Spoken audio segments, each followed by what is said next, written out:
मेरे रहनुमा, मेरे रहनुमा, मेरे रहनुमा, मेरे रहनुमा। বিসমিল্লাহির রহমানির রহিম। 22 এপ্রিল 2019। হ্যাঁ, 10টা বাজতে 5 মিনিট বাকি। এখন আমরা সমরকন্দ থেকে প্রায় 10 মিনিট দূরে আছি, খরতং নামক একটি জায়গায়, যেখানে হযরত ইমাম বুখারী রাহিমাহুল্লাহর কবর আছে। তার জিয়ারতের জন্য আমরা যাচ্ছি আর প্রায় পৌঁছে গেছি। আপনার এই বিল্ডিং দেখছেন, এর ভিতরে ইমাম বুখারী রাহিমাহুল্লাহর কবর মোবারক আছে। ইমাম বুখারী রাহিমাহুল্লাহর নাম মুহাম্মদ ইবনে ইসমাইল ইবনে ইব্রাহিম ইবনে মুগীরা ইবনে বারদিসবা আল জাওফি আল বুখারী। ওনার যে পরদাদা ছিলেন তিনি ইসলাম কবুল করেছিলেন 94 হিজরিতে। 94 হিজরি में কুসুম ইবনে আব্বাস রাদিয়াল্লাহু আনহু, যিনি রাসূলুল্লাহ সাল্লাল্লাহু আলাইহি ওয়াসাল্লামের চাচাতো ভাই ছিলেন এবং বয়সে তখন অনেক কম ছিলেন, ওনার বাকায়দা তশকিলে নবী সাল্লাল্লাহু আলাইহি ওয়াসাল্লামের তরফ থেকে তাকে এখানে পাঠানো হয়েছিল উজবেকিস্তান, এবং এখানে তিনি তাবলীগের জন্য এসেছিলেন। উলামাদের পুরো একটি জামাত আমরা সাথে আছি। এবং দ্বিতীয় আরেকজন সাহাবী ছিলেন সাঈদ ইবনে উসমান ইবনে আফফান, হযরত উসমানের ছেলে। এই দোনো হযরত এখানে এসে দ্বীনের দাওয়াতের কাজ করেছেন এবং অনেক মানুষ এখানে তাদের হাতে মুসলমান হয়েছেন। এরপর কুসুম ইবনে আব্বাসকে শহীদ করে দেওয়া হয়। এরপর কুতাইবা ইবনে মুসলিম, এখানে উনি কমান্ডার ছিলেন মুহাম্মদ ইবনে কাসিমের জমানায়। প্রথম শতাব্দীর শুরুতে তিনি এখানে হামলা করেছিলেন এবং পুরো এলাকা জয় করেছিলেন।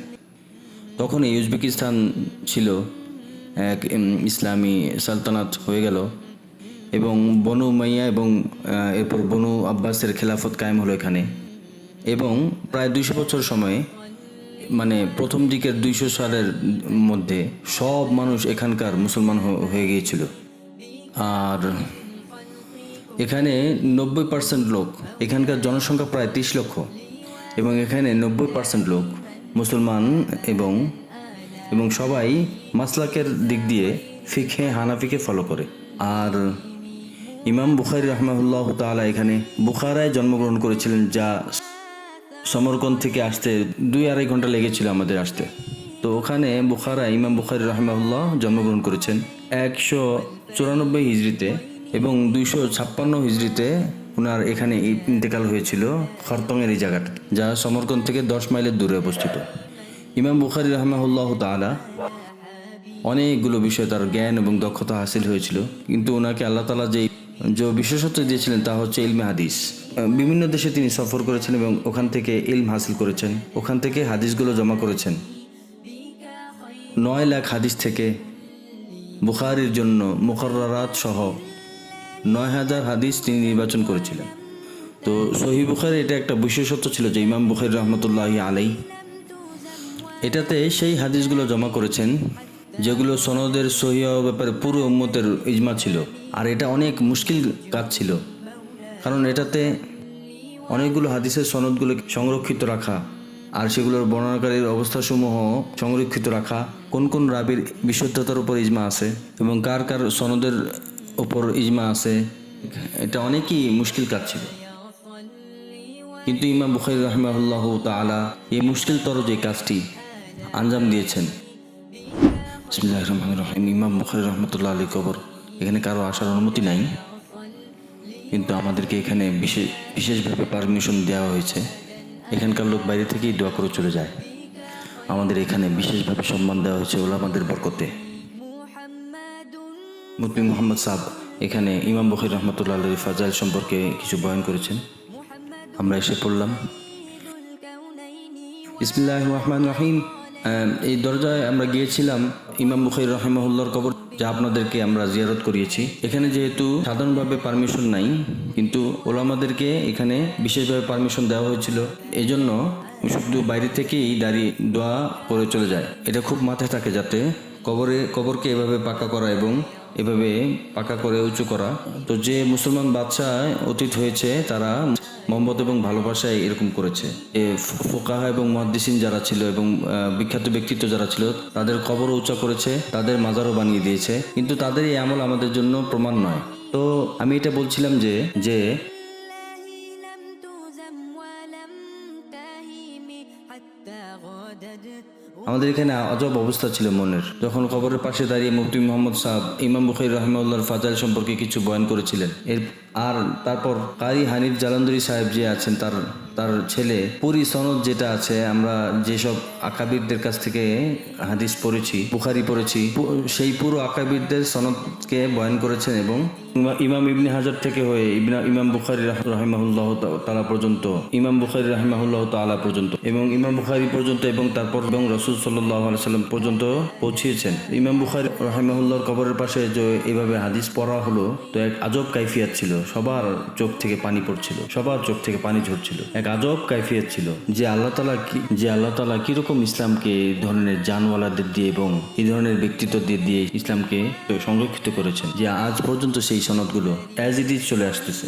আর ছোট থেকে ছোট এক একটি নবীর সুন্নত সমূহ এবং ছোট ছোট সূক্ষ্ম নবীজির অভ্যাস সমূহ কিভাবে আল্লাহ তাআলা আমাদেরকে একবারে হিতামামের সাথে পৌঁছে দিয়েছেন, তো এগুলো মানুষের কুরবানি ছিল। যে আজ আমরা মজা করে বসে হাদিস পড়ছি, তার জন্য মুহাদ্দিসিনদের অনেক বড় কুরবানি আছে। ইমাম বুখারী রাহিমাহুল্লাহ তাআলা বলেন যে আমি যখনই হাদিস লিখেছি 6 লক্ষ হাদিস ইমাম বুখারী জমা করেছিলেন, তার মধ্য থেকে প্রায় 9000 হাদিস মুকাররাত সহ লিখেছেন। এবং তিনি বলেন যে আমি যখনই কোনো হাদিস লিখতাম তো সবার আগে 2 রাকাত নফল নামাজ পড়তাম এবং গোসল করে নিতাম। তো এর থেকে আন্দাজ হয় যে ইমাম বুখারী রাহিমাহুল্লাহ তাআলা সহিহ বুখারী লেখার সময় 18,000 রাকাত পড়েছেন এবং 9,000 বার গোসল করেছেন। আর ইমাম বাররাক ফরমান যে আমি এক রাত ইমাম বুখারীকে দেখেছি যে তিনি 10-15 বার উঠেছিলেন রাতে এবং উঠে তার কিতাবে কিছু লিখতে থাকতেন। এভাবে ইমাম বুখারী রাহিমাহুল্লাহ তাআলা রাতে উঠে নিজের ঘুমকে কুরবানি করে বুখারীর তালিফ করেছেন এবং 16 বছরে এই তালিফ মোকাম্মল করেছেন এবং 16 বছরে এই লেখা সম্পন্ন করেছেন। আর 8 বছর বয়সে হজ সফরের জন্য নিজের মায়ের সাথে তিনি গিয়েছিলেন।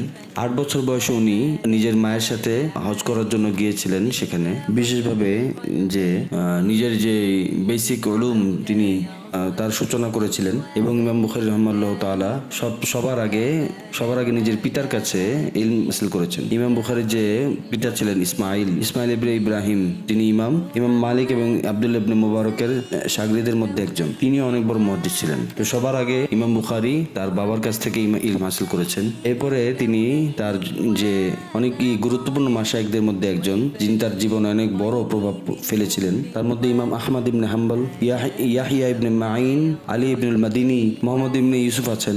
আর এছাড়াও অসংখ্য মাশায়েখ আছেন যার কাছ থেকে তিনি ইলম হাসিল করেছেন। ইমাম বুখারী রাহিমাহুল্লাহ তাআলা 40 বছর সফরে কাটিয়ে দিয়েছেন এবং 16 বছরে এই বুখারীর তাসনিফ মুকাম্মাল করেছেন, অর্থাৎ লেখা সম্পন্ন করেছেন এবং ফরমান যে এই কিতাব এটা হুজ্জত, তিনি মনে করতেন যে আমার এই মাগফিরাতের জন্য এই কিতাব হয়তো যথেষ্ট হয়ে যাবে। তো কারি হানিফ জালান্দরি সাহেবের জন্য এরা দ্বিতীয়বার আবার দরজা খুলেছে। ফরমান যে আমি তাকওয়ার এই অবস্থা ছিল যে তিনি ফরমান মাগতাবতু আহাদান, যে আমি জীবনে কোনোদিন কারো গীবত করিনি। একবার তিনি সফরে ছিলেন, তিনি সফরে যাচ্ছিলেন, তো তার কাছে 1000 আশরাফি ছিল। তো কেউ জিজ্ঞাসা করলো যে কারো নিয়ত খারাপ হলো, তো তার উপরে আমি অভিযোগ লাগিয়ে দিই যে এই আশরাফি আমার, যদি মিলে যায় তো ঠিক আছে, তো যদি কিছু ভাগ বাটোয়ারা হয়ে যায় তাও ঠিক আছে, হয়তো আমাকে অর্ধেক কিছু আশরাফি দিয়ে দিবে। ইমাম বুখারী রাহিমাহুল্লাহ তাআলা যখন দেখলেন যে এই ব্যক্তি অভিযোগ করছে, তো আশরাফি তিনি সমুদ্রে ফেলে দিলেন। পরে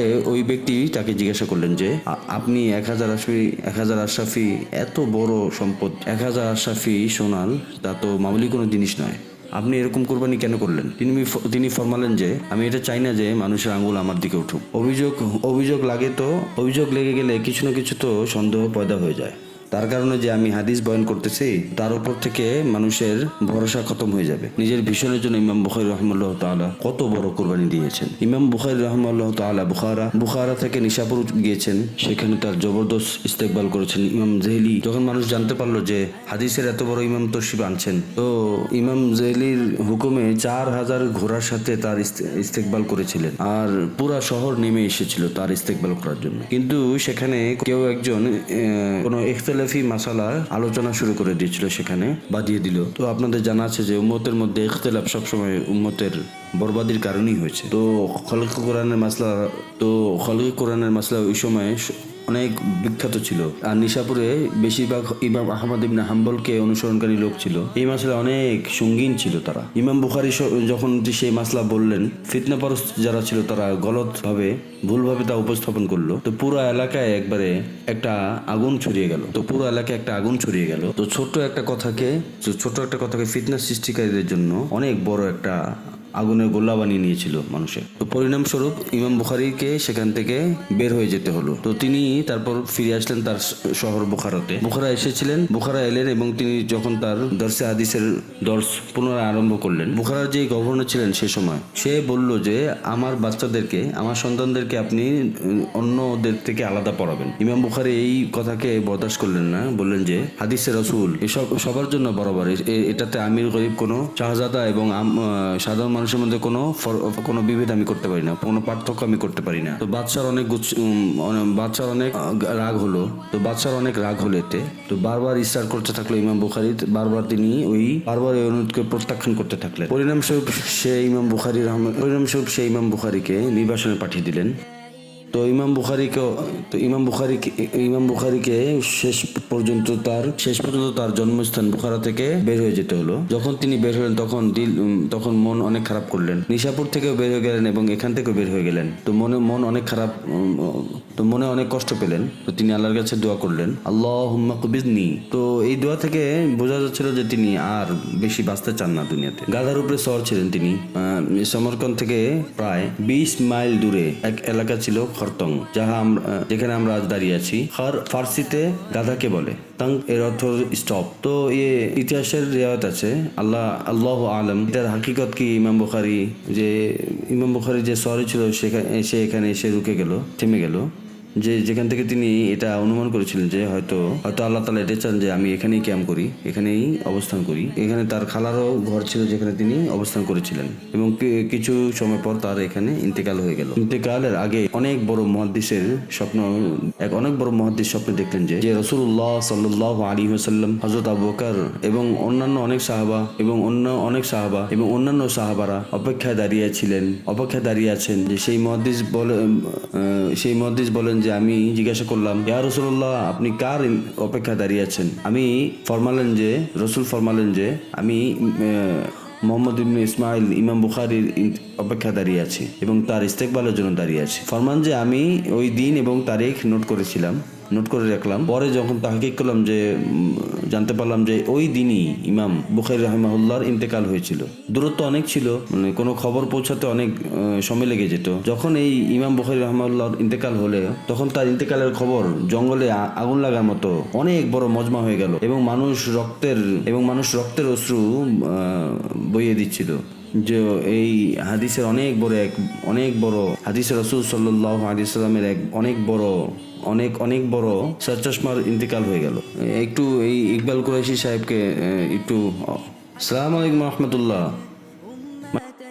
মাশাআল্লাহ, আজ আমরা উলামাদের সাথে অনেক সময় নিয়ে ইমাম বুখারী রাহিমাহুল্লাহ তাআলার মাজারে আকদাসে আমরা এসেছি। এই 7টা দেয়াল আপনারা এখানে যত লোক মাদফুন আছে, এখানে যত লোক দাফন করা হয়েছে, তারা সকলে এখানে মোহাম্মদ ওয়ালা। যত মুহাদ্দিসিন মোহাম্মদ নামের আছেন, যত মুহাদ্দিসিন মোহাম্মদ নামে ছিলেন, তাদের এখানে কবর আছে। সাহেবে হিদায়া যে অনেক বড় কিতাব লেখা হয়েছে, যেটা তাকে এখানে দাফন করা হয়নি এই জন্য যে তার নামের শেষে মোহাম্মদ ছিল না। তাকে এখানে দাফন করা হয়নি এই জন্য যে তার নামের শেষে মোহাম্মদ ছিল না। এই যে কবরস্থান দেখতে পাচ্ছেন এখানে যে ইমাম মোহাম্মদকে দাফন করা হয়েছে, এই যে কবরস্থান দেখছেন এখানে ইমাম বুখারীকে দাফন করা হয়েছে। এটা যে বৈশিষ্ট্য ছিল যে সে জামানায় সেখানে হুকুমত যে ছিল, সেখানকার মানুষজন মাশায়েখে কেরাম এবং উলামায়ে কেরাম ফয়সালা করেছিলেন যে এই কবরস্থানে শুধু ওই সকল ফুকাহা এবং উলামা মুহাদ্দিসিন দাফন করা হবে। সেই সকল উলামা যে শুধু যাদের নামে মোহাম্মদ থাকবে, যাদের নাম মোহাম্মদ হবে। তো এখানে সাহেব হেদায়া যিনি, তারও ওই সময় অনেক অনেক ইজ্জত ছিল, সম্মান ছিল। 8ম শতাব্দী হিজরির অনেক বড় আলেম ছিলেন তিনি। ফিকে হানাফির অনেক বিখ্যাত একটি কিতাব হেদায়া, যেটা মাদ্রাসার সময় যুগ যুগ ধরে পড়ানো। তিনি অনেক বড় ফকি ছিলেন, যার ফাকাহাতের মানুষ অনেক ভক্ত ছিল, অনুরাগী ছিল। তাকে এখানে এই কারণে দাফন করা হয়নি যে তার নামে মোহাম্মদ নেই, তার নাম মোহাম্মদ ছিল না। ইনশাল্লাহ আমরা একটু পরে কবরস্থানে যাব। ইনশাল্লাহ আমরা এখন এই কবরস্থানে যাব। খরতং সেই জায়গা, সেখানে ইমাম বুখারী তশরিফ নিয়ে এসেছিলেন এবং এখানে ওনার কবর হয়েছে বুখারা এবং সমরকন্দের সেন্টারে। এই যে কবরস্থান আছে যেটা এই জালির পেছনে, এখানে অনেক বড় বড় মাশায়েখ ও মুহাদ্দিসিন দাফন করা হয়েছে, মুহাদ্দিসিন দাফন হয়েছেন। এখানে এত আলেম আছেন যে, এখানে এত ওলামা আছেন যে এখানে ইমাম দারিমি, যিনি বিখ্যাত মুহাদ্দিস, যিনি আপনি দেখে যায় থাকবেন যে মুসনাদে দারিমি, আরও অন্যান্য অনেক বড় বড় আলেম ছিলেন, বড় বড় ওলামা ছিলেন, যাদের অবস্থা আমরা ইনশাল্লাহ একটু পরপরই বয়ান করতে থাকবো। নকশে কদমে চলার তৌফিক দান করেন, তৌফিক নসিব করেন, আর আমাদেরকেও তার দিনের জন্য মুন্তাখাব করেন, আমাদেরকেও তার দিনের জন্য নির্বাচিত করেন।